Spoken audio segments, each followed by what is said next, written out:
গাজায় হামাস আর ইসরায়েলের যুদ্ধ যত দীর্ঘায়িত হচ্ছে ততই ফিলিস্তিনের পক্ষে এক হচ্ছে পৃথিবী। যোগ দিয়েছে বাংলাদেশও। পৃথিবী জুড়ে আরও বেশি মানুষ বুঝতে পারছে যে অধিকৃত ফিলিস্তিনি ভূখণ্ডে মানুষের জীবন কতটা দুর্বিষহ। তবুও রাজনৈতিক জটিলতার কারণে মানুষের নৈতিক জাগরণ এখনও আইনি পদক্ষেপে পরিণত হয়নি। এবার সেই পথে আগাচ্ছে মানুষ।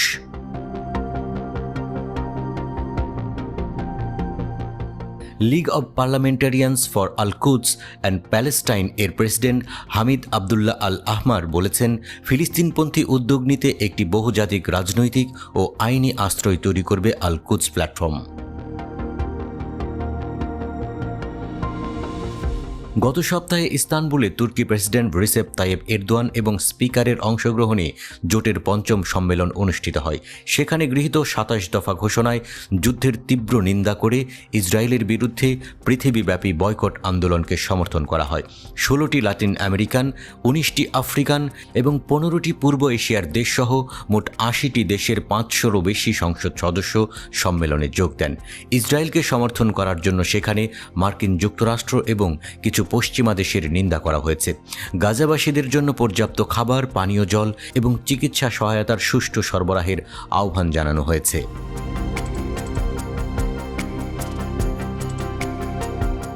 গাজায় ইসরায়েলি গণহত্যামূলক যুদ্ধ বন্ধে লীগের অন্যতম আয়োজক দেশ তুরস্কের একটি গুরুত্বপূর্ণ ভূমিকা রয়েছে, জানিয়েছেন আল আহমার। তিনি বলেন, ফিলিস্তিনের সমস্ত অধিকৃত অঞ্চলে ইসরায়েলের ভয়ঙ্কর কর্মকাণ্ডের বিরুদ্ধে শক্তিশালী অবস্থান নিতে ইচ্ছুক তুরস্ক। সংঘাত শুরুর পর থেকে অবিরাম ইসরায়েলি বিমান হামলার মধ্যেই যুদ্ধবিরতির জন্য কূটনৈতিক চ্যানেলগুলিকে সহজতর করার চেষ্টা করেছে তুরস্ক। আঙ্কারা আশ্বাস দিয়েছে যে একটি আঞ্চলিক নিরাপত্তা ব্যবস্থা প্রতিষ্ঠিত হলে এবং একটি গ্যারান্টরশিপ মডেল প্রস্তাব করা হলে তুরস্ক তার দায়িত্ব নিতে প্রস্তুত।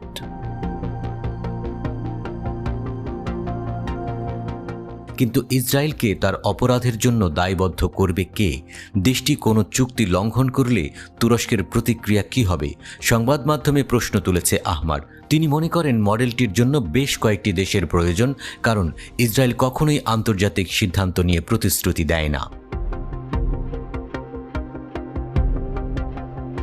পৃথিবী জুড়ে ইসরায়েলের পণ্য বয়কট করার চিন্তা অগ্রাধিকার ভিত্তিতে করা উচিত বলে মনে করেন আল আহমার।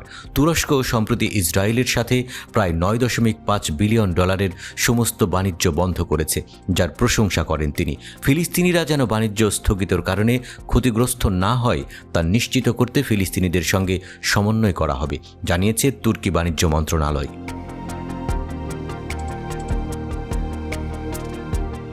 ১৯৪৯ সালে ইসরায়েলকে স্বীকৃতি দেয় তুরস্ক।